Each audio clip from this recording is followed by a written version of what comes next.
প্রিয় দর্শক শ্রোতা, WHR টিভি থেকে আপনাদের স্বাগত জানাচ্ছি। আমি শেখ ওয়াহিদুজ্জামান আল ওয়াহিদ। আপনারা শুনছেন আমাদের দেশপ্রেম এবং মানবতা বিষয়ক গুরুত্বপূর্ণ আলোচনা। আমরা বলছিলাম যে আমাদের দেশপ্রেমহীনতার কারণে আমাদের মানবতার চরম অবক্ষয় ঘটেছে।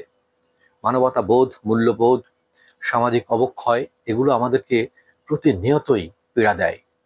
এটি দেখেন, এর কারণে আমরা সামান্য ছোট ছোট ঘটনায়, তুচ্ছ ঘটনায় মানুষের জীবন আরেকজন কেড়ে নিচ্ছে।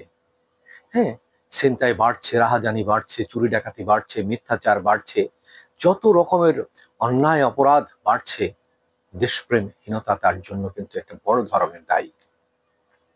আমাদের এখন এই অবস্থায়, এই চরম জাতীয় সংকটাপন্ন অবস্থায় আমাদেরকে প্রত্যেককে এগিয়ে আসতে হবে। কোনো নেতার মুখের দিকে তাকিয়ে নয়, সেই নেতৃত্বের দেওয়ার মতো যোগ্য ব্যক্তি আপনাকে তৈরি হতে হবে। সেই নেতৃত্ব দেওয়ার মতো একটা মানসিকতা নিয়ে আপনাকে এগিয়ে আসতে হবে। আপনি আমি যদি এগিয়ে না আসি, এই রাষ্ট্র এগোবে না।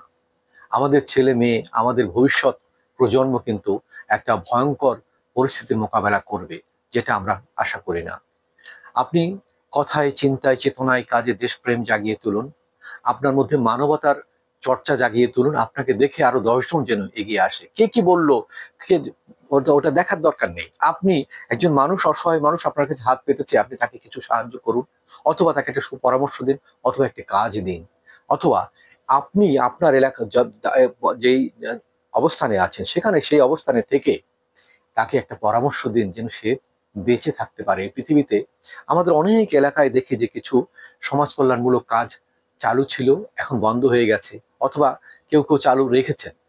যেমন এলাকা ভিত্তিক ভালো কাজের জন্য ভালো খাদ্য, অথবা এলাকা ভিত্তিক এমন একটা জায়গা নির্ধারণ করা যেখানে আপনার অব্যবহৃত বা পুরনো কাপড়টি সেখানে আপনি দিচ্ছেন, সেখানে যাদের কোনো কাপড় নেই, বস্ত্র নেই, তারা সেখান থেকে কাপড় যেন নিতে পারে।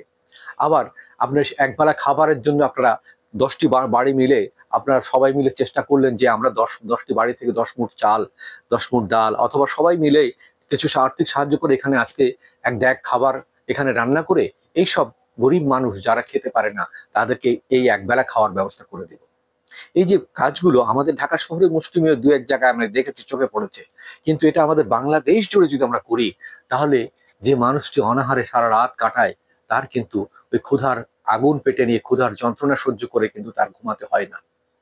আর ওই নগ্ন অবস্থায়, ভগ্ন অবস্থায় হৃদয় নিয়ে, তার ছেঁড়া কাপড় নিয়ে শীতে কাঁপবে, বর্ষায় ভিজবে, একটা পাশবিক জীবন যাপন পশুর মতো মানুষ হিসাবে পৃথিবীতে এসে আমাদের অবহেলার কারণে আমাদেরই স্বজাতির স্বজনেরা একটা কি বলা যায়, মানবেতর জীবন যাপন করবে।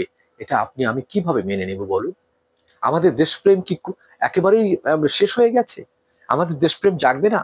আমাদের প্রায় 1 কোটি মানুষ বিদেশে আছে। তারা তো সবাই বলতে গেলে ধর্ণা ম্যাক্সিমাম ব্যক্তি বা বলা যায় যে সচ্ছল ব্যক্তি, অনেক ধনী ব্যক্তিও আছেন। তারা ইচ্ছা করলে আমাদের দেশের এই যে সমাজ কল্যাণ মন্ত্রণালয় বা অন্যান্য মন্ত্রণালয়ের সমন্বয় করে আমাদের এই জাতিকে উন্নত করার জন্য উন্নত শিক্ষা, শিষ্টাচার, শুদ্ধাচার, ভদ্রতা শিখিয়ে আমাদেরকে এগিয়ে নিতে পারেন। আমরা এগিয়ে আসতে পারি। কমিউনিটি যে ডেভেলপমেন্ট বলতে যেটা সিস্টেম ডেভেলপমেন্ট যদি যে আমরা করি, তাহলে কিন্তু আমাদের সেই এই দুর্দশা থাকবে না। আমাদের দেশপ্রেমের চর্চা, মানবতার চর্চা বাড়াতে হবে। আপনি আমি সবাই যদি এটিকে এড়িয়ে যাই, তাহলে রাষ্ট্রটা ধ্বংস হয়ে যাবে। আমরা খালি শুধু চর্চা করছি কি খারাপের চর্চা, দুর্নীতির চর্চা, মিথ্যাচারের চর্চা, ভণ্ডামির চর্চা, মানুষকে কিভাবে ফাঁদে ফেলে তার কাছ থেকে সর্বস্ব লুটে নিয়ে যাবে, সেটা চিকিৎসার নামে হোক, শিক্ষার নামে হোক, বা অন্য কোনো নামে হোক না কেন। আমরা কিন্তু সব জায়গায় লুটতরাজ চালাচ্ছি। আমাদের শিক্ষা, আমাদের দীক্ষা সবকিছু আমাদেরকে লুটেরা বানাচ্ছে, চোর বানাচ্ছে, মিথ্যাবাদী বানাচ্ছে, ভণ্ড বানাচ্ছে। এটি কাম্য নয়। আমাদের দেশপ্রেম যদি থাকতো, দেশপ্রেমের চর্চাটি যদি হতো, তাহলে কিন্তু আমরা এই জঘন্য কাজটি করতে পারতাম না। এটা করব না। আপনি আমি আসুন প্রতিজ্ঞা করি, আমাদের আমাদের যার যার অবস্থানে থেকে আমরা দেশপ্রেমের চর্চা করব, মানবতার চর্চা করব, আমাদের দেশ ও জাতিকে, রাষ্ট্রটিকে আমরা একটু একটু করে টেনে তুলে এই যে আমরা তলিয়ে গেছি একেবারে, এই আহ, কুচক্রের আবর্তে তলিয়ে গেছে, এখান থেকে যেন একটু একটু করে আমরা জাগিয়ে তুলি আমাদের রাষ্ট্রকে, আমাদের পতাকাকে সমুন্নত করি। আমাদেরকে আজকে সারা পৃথিবী নিন্দা করছে, ঘৃণা করছে আমাদেরকে, আমাদের এই অধপতনের কারণে। আমরা যারা শিক্ষিত, যারা বিবেকবান, যাদের মধ্যে এতটুকু আহ, মানে সচেতনতা আছে, তারা সবাই আসেন, এগিয়ে আসি। আমাদের দেশকে বাঁচাই, দেশপ্রেমের চর্চা করি, মানবতার চর্চা করি। আপনি প্রতিদিন ঘুমাতে যাওয়ার আগে নিজের কাছে আপনি প্রশ্ন করুন যে আজকে দেশের জন্য, আপনার জাতির জন্য, মানবতার জন্য আপনি কি কাজটি করেছেন। যদি করে না থাকেন, নিজেকে ধিক্কার দিন যে এবং প্রতিজ্ঞা করুন যে আমি আগামীকালকে অবশ্যই এমন একটা কাজ করব যে কাজটি করে আমি ঘুমাতে যাওয়ার আগে নিজেকে বোঝাতে পারবো যে আজকে আমি আমার রাষ্ট্রের জন্য, আমার জাতির জন্য, আমি মানবতার জন্য কিছু না কিছু করেছি। সে 10টি টাকা সাহায্য করে হোক, একজন মানুষকে একটা পুরোনো কাপড় দিয়ে হোক, বা তাকে কিছু খাদ্য দিয়ে হোক, অথবা একজনকে কর্মসংস্থান দিয়ে হোক, অথবা তাকে চিকিৎসার ব্যবস্থা করে দিয়ে হোক। কোনো না কোনো ভাবে আপনি আপনি আমি যদি সবাই যদি এগিয়ে আসি, নিশ্চয়ই আমি আমি গ্যারান্টি দিয়ে আপনাদেরকে নিশ্চয়তা দিয়ে বলতে পারি, আমাদের রাষ্ট্রটি অল্প দিনের মধ্যে আমরা ঘুরে দাঁড়াতে পারবো, আমরা উন্নত রাষ্ট্রের, উন্নত জাতিতে পরিণত হতে পারবো। আপনি প্রতিজ্ঞা করেন যে আজ থেকে আপনার এলাকা থেকে আপনি বেশি না, 5টা বন্ধু বান্ধব মিলে আপনারা একটা জায়গা বসে সিদ্ধান্ত নেন যে আমরা আমাদের এলাকা থেকে কিছু পুরনো কাপড় সংগ্রহ করব। আমরা এলাকা থেকে আমরা একটা ভলেন্টিয়ারি টিম করে দেব যে আমাদের এলাকায় অন্তত সপ্তাহে 2 দিন বা 3 দিন আমরা এখানে কিছু গরিব মানুষদেরকে খাওয়ার জন্য আমরা ব্যবস্থা করে দেব, যেখানে চাল ডাল দিয়ে আপনি খিচুড়ি রান্না করেই দেন, অসুবিধা নেই। তারা যেন পেট ভরে খেয়ে একটা পুরনো কাপড় নিয়েও যেন তারা সন্তুষ্ট থাকে যে না, আমার এখানে কেউ না কেউ আছে। তারা যেন মনে না করে যে এই রাষ্ট্রের এত দামি দামি গাড়ি দেখি, কোটি কোটি টাকার মূল্যের গাড়িগুলো আমাদের পাশ দিয়ে চলে যায়, মনে হচ্ছে স্বর্গীয় রথ চলে যাচ্ছে, অথচ আমরাও মানুষ, তারাও মানুষ, একই মর্যাদায় রাষ্ট্রের, আমিও নাগরিক, সেও নাগরিক, অথচ আমার এই দুর্দশা দেখেও সে না দেখার ভান করে চলে যাচ্ছে। আহারে, এই যা মানে মানে কি বলা যায়, দীর্ঘশ্বাস, এই কষ্টটা যেন তার বাড়িয়ে না তুলি আমরা। আপনারা যারা ধনাঢ্য ব্যক্তি, যারা অনেক ভালো আছেন, আপনারা যে পৃথিবীর ভূস্বর্গে আছেন, আপনাদের বিবেকের দংশনে আপনারা জর্জরিত না হয়ে এই রাষ্ট্রের জন্য, জাতির জন্য এগিয়ে আসুন। এই অসহায় মানুষের পাশে এসে দাঁড়ান। কোনো রাজনৈতিক পরিচয় নয়, কোনো ধর্মীয় পরিচয় নয়, কোনো সাংগঠনিক পরিচয় নয়। আপনি একজন বাঙালি, আমার বাঙালি ভাইয়ের পাশে এগিয়ে দাঁড়ান। সেখানে গিয়ে তাকে অসহায় মানুষের মুখে আহার তুলে দেন, একটি বস্ত্র তুলে দেন, একটু চিকিৎসার ব্যবস্থা করেন। এটুকু আপনাদের কাছে করজোড়ে আমার মিনতি।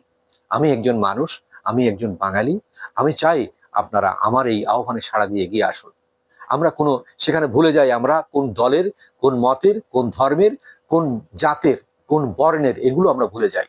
একটাই পরিচয়, আমি বাঙালি, বাংলা আমার দেশ, বাংলা আমার ভাষা। এই বাঙালির প্রত্যেকটা সন্তান আমার ভাই, আমার স্বজন, আমার আপনজন। আমার আপনজনকে আমাকে বাঁচাতে হবে। তারা যদি না খেয়ে ধুকে ধুকে মরে যায়, তাদের আত্মা কিন্তু আপনার শেষ বিচারের দিন আপনার আমার বিরুদ্ধে ফরিয়াদ জানাবে, আপনার আমার বিরুদ্ধে সৃষ্টিকর্তার কাছে বিচার জানাবে, নালিশ জানাবে। আমি কিন্তু তার থেকে পার পাবো না, কারণ আপনার আমার সচ্ছলতা থাকা সত্ত্বেও আমরা তাদের জন্য কিছুই করিনি। তাদেরকে এড়িয়ে গেছি, তাদের দুর্দশার দীর্ঘ রাতকে আমরা আরো প্রলম্বিত করেছি।